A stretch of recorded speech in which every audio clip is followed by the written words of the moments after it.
Recently, Monsanto has been fined $289 million or something like that for giving a gentleman in the States cancer who literally has a couple of weeks left to live. And so in this video we're going to talk about why this is important, as well as why you should take heed to this information and make sure that you're reflecting the knowledge or the information that you get from this in the way that you eat.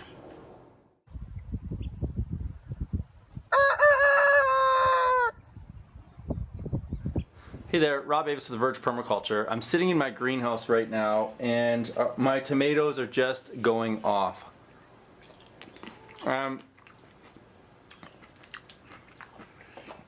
What's great about these tomatoes is that they're completely organic.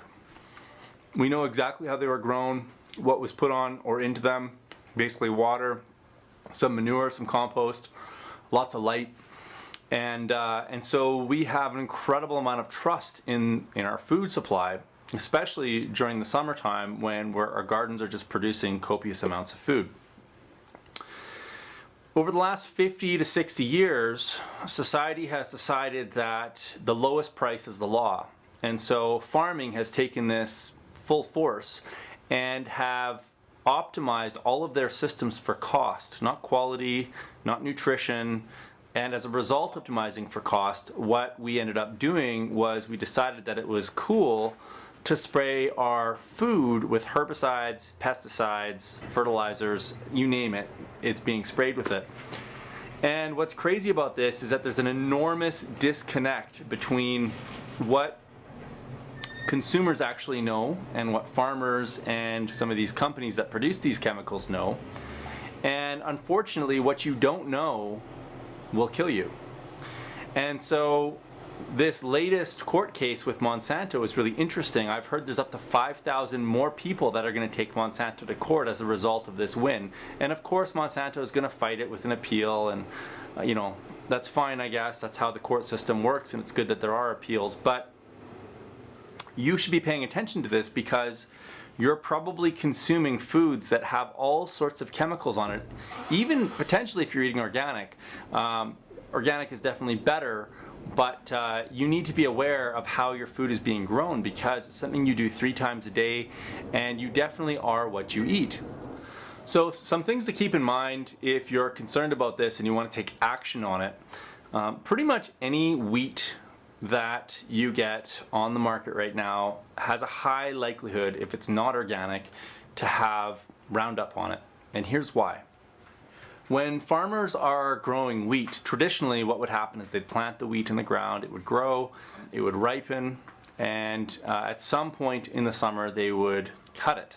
They would cut it, lay it down, and as a result of laying it down, it would dry out. They would then swath it into rows and then run it over it with a combine, which would then thresh it and separate it from the chaff and the grain. However, with recent advances in technology and herbicides and things, Roundup has now been increasingly used to help speed up that process. And so instead of cutting it, laying it down, and swathing it, what they're now doing is they are spraying it with herbicide towards the end of its life. So it might not even be completely ripe. And the reason they do this is that the Roundup basically will kill the entire crop uniformly.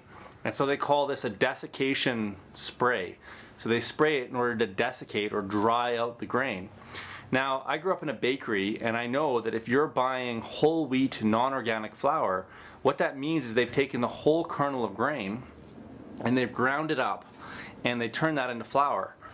Now that means that if the flour has been desiccated with Roundup, they're actually grinding the husk that's covered in Roundup and turning that into flour, which is then being turned into bread.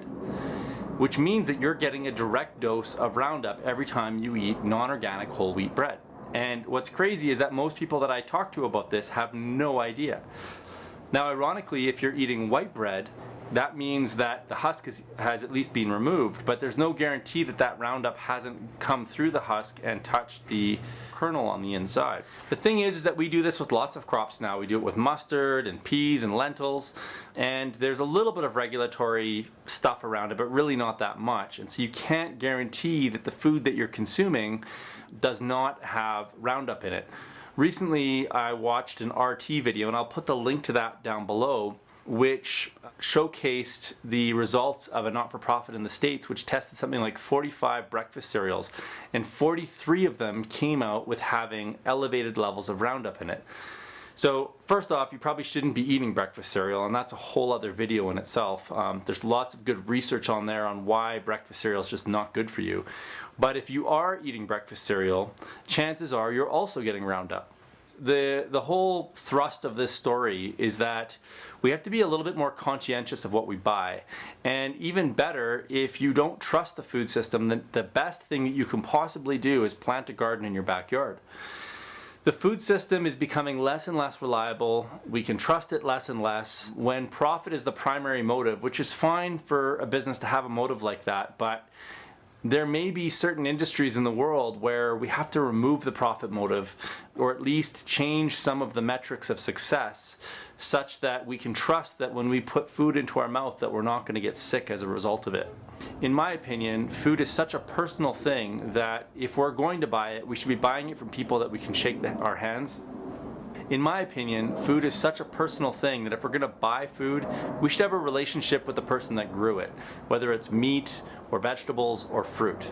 And if we don't have a relationship with that, then we need to go into it a little bit wary and, have our eyes wide open. Don't be ignorant about it. In a perfect world, we'd all grow a little bit of our own food in our backyard, or we'd turn our front yards into food production systems or food forests, harvest rainwater, and we'd all be a lot healthier as a result of it. In addition to that, we'd also be a lot more resilient as a world as well. And food shortages, which are really low right now, they've never been lower in human history, but that doesn't mean that we're not going to have food shortages in the future. And so in the same way that you buy life insurance or disability insurance or health insurance, you hope that you never get unhealthy or that you never get a disability or any of those things. Gardens are kind of like an insurance policy, but they're better than an insurance policy because they don't just give you insurance, they also give you health in real time. So hopefully you found that interesting. If you want more information on some of these reports that I've talked, check the links below. If you find videos like this interesting and useful, hit the like button. If you're not subscribed, hit that too. We go live from time to time, and that'll give you an opportunity to interface with us and ask us questions. And if you have any comments, please leave them in the comment section below. I love reading comments, and we'll definitely respond to you. Thanks so much, guys. Have a great day.